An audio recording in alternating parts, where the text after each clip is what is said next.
তিতাবৰত জলপ্ৰলয়ত দিশহাৰা বন্যাত্য পাহাৰীয়া বাঢ়নী পানীত জলমগ্ন তিতাবৰ ১ নং জোনাকী আৰু মণ্ডল গাঁও জলমগ্ন ২০০ৰো অধিক পৰিয়ালৰ বাসগৃহ নিশা বন্যাত্ৰৰ দুৰ্গতি বুজ ল'লে বিধায়ক ভাস্কৰজ্যোতি বৰুৱাই মই নিজে আহিলোঁ মই গম পালোঁ যে এনেকৈ পানী হৈছে কিয়নো প্ৰবল বৰষুণৰ ফলত মানে পাহাৰৰ পৰা গোটেই নগা পাহাৰৰ পৰা পানী আমাৰ বাগৰি আহিলে বাগৰি অহাৰ পাছত এটা অভূতপূৰ্ব পৰিস্থিতিৰ আজি ইয়াত সৃষ্টি হৈছে হঠাৎ আমাৰ গোটেই আমাৰ জোনাকী আৰু আমাৰ জোনাকী আৰু মণ্ডল গাঁও দুইখন গাঁও প্ৰায় ২০০ মানুহৰ পানীত মানে না জল না থল অৱস্থা ঘৰত পানী সোমাইছে মই এতিয়া প্ৰত্যক্ষ কৰিছোঁ আৰু ইতিমধ্যে মই বিভাগীয় কৰ্তৃপক্ষক কি কৰিব লাগে মই তেখেতসকলক অৱগত কৰিছোঁ আৰু কালিলৈ ৰাতিপুৱা তেওঁলোকে আমাৰ যি ফডাৰ থাকে গৰু ছাগলীৰ যি দানা আৰু মানুহৰো তেওঁলোকে যি পৰ্যাপ্ত পৰিমাণে তেওঁলোকৰ ওচৰত মজুত আছে মোক কৈছে যে ৰাতিপুৱা আমি গৈ এতিয়া গোটেইখিনি আমি ব্যৱস্থা কৰিম আৰু ইতিমধ্যে মণ্ডলে আহি চাই যোৱা বুলি মোক কৈছে আৰু মই মোৰ লগতে আমাৰ গাঁৱৰ আমাৰ ৰাইজ আছে তেওঁলোকে জুৰুলি জুপুৰি হৈ তেওঁলোকে এতিয়া ওলাই আহিছে তেখেতসকলকো মই সান্তনা দিছোঁ আৰু আচলতে বিগত 10 বছৰ আগতো পানী হয় কিন্তু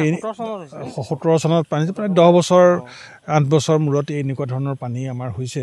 গতিকে প্ৰকৃতিৰ এইটো এটা কোনো বাধা দিব নোৱাৰে কিন্তু আমাৰ ফালৰ পৰা তথাপিও আমি যেনেকৈ হওক আমি জনসাধাৰণৰ লগত আজি তিতাবৰৰ বানপীড়িত অঞ্চলত মই আজি ৰাইজৰ লগত আছোঁ আৰু যোৱা 3 দিন আগতে মই নিজেই গৈ আমাৰ 2 নম্বৰ বচা অঞ্চলতো একেই অৱস্থা পানী তাত আমি নিজেই গৈ যিখিনি পাৰোঁ মই ৰেচন বিলাই আহিছোঁ আৰু কালিলৈ ৰাতিপুৱা মই খুব সোনকালে আহি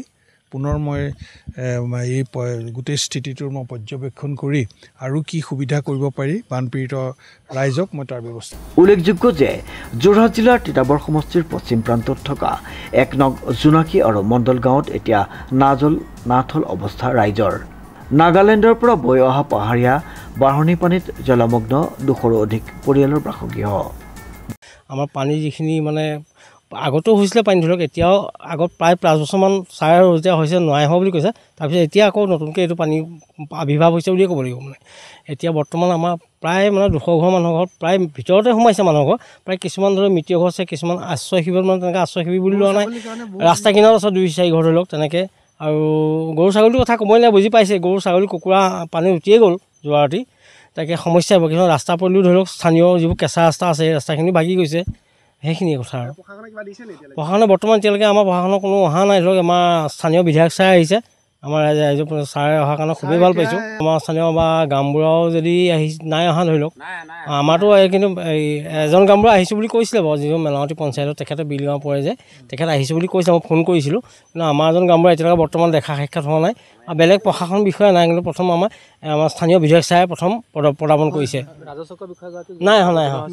জনোৱা নাই দেই কিন্তু অহা নাই প্ৰথম আমাৰ বিধায়ক ছাৰে ইয়াত খা খবৰ লৈছে আহি স্থানীয় দুৰ্দশাখিনি বুজ লৈছে কৃষকে কষ্টৰে কৰা কঠীয়াৰ লগতে বাঢ়নী পানীয়ে উটিয়াই লৈ যায় বহু পশুধন জোনাকী গাঁৱৰ বহু বন্যাত্ৰই ঘৰ দুৱাৰ এৰি দূৰণিৰ আশ্ৰয়স্থলীলৈ ঢাপলি মেলিছে এক প্ৰকাৰে নিশা হাহাকাৰ পৰিস্থিতিৰ সৃষ্টি হৈছে বন্যাত্ৰসকলৰ মাজত কথাটো এনেকুৱা সমস্যাৰ জৰ্জৰিত কিন্তু কথা হ'ল কি এই নদীখনৰ খনন কাৰ্যটো আগতে আছিলে আধৰুৱা কিয় কৰি ৰাখিছে ইয়াৰ বানপানী বহুত দিন হোৱা নাছিলে এই কাকডঙা নদীখনৰ খনন কাৰ্যটো আগতে আছিলে এতিয়া আধৰুৱা কৰি ৰাখিলে দ্বিতীয়তে মানুহৰ ঘৰৰ ভেটি পুতিলেই ফৰেষ্ট পুলিচৰ পৰা যে আহি পেলাই আমাৰ এই ঘৰৰ ভেটি পুতা বন্ধ কৰে আৰু যে এই দালালিক এক পক্ষই যে পইচা ল'লে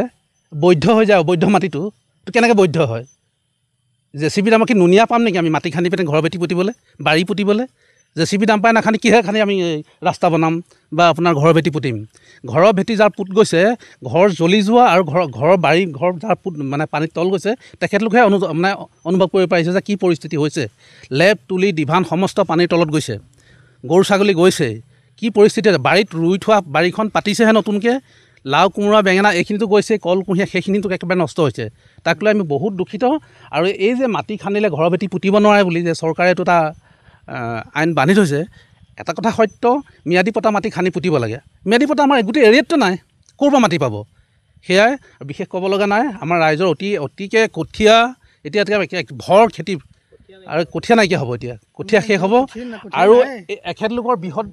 ডাঙৰ ডাঙৰ ফিচাৰী আছিলে মানে প্ৰায় 60জন ল'ৰা গোট খাই পেলাই তেওঁলোকে ফিচাৰী কৰিছিলে সেইবোৰ উটি গ'ল প্ৰায় সৰু সুৰাকৈ ডাঙৰকৈ ধৰি মানে বহুতখিনি ফিচাৰী উঠি গৈছে খেতি একেবাৰে অনিষ্ট কৰিলে খেতি কৰিব পৰা কঠীয়া একেবাৰে নাইকিয়া কৰিলে বৰ্তমানলৈকে কোনো চৰকাৰী বিষয়ে বান পৰিস্থিতিৰ বুজ ল'বলৈ নোযোৱাৰ অভিযোগ বন্যাতৰ অৱশ্যে এই জলপ্ৰলয়ৰ সময়ত বন্যাতৰ কাষত থিয় দিছে তিতাবৰ বিধায়ক ভাস্কৰজ্যোতি বৰুৱাই 3 দিন ধৰি বাঢ়নী পানীত ককবকাই থকা জোনাকী মণ্ডল গাঁৱৰ ৰাইজে বানৰ কবলত অনিষ্ট হোৱা কৃষি আৰু পশুধন বানে উটুৱাই লৈ যোৱাত এতিয়া দিশহাৰা তিতাবৰ 1 নং জোনাকী আৰু মণ্ডল গাঁৱৰ বন্যাত ৰাইজ ডিজি বৰাৰ ৰিপৰ্ট নিউজ নাও।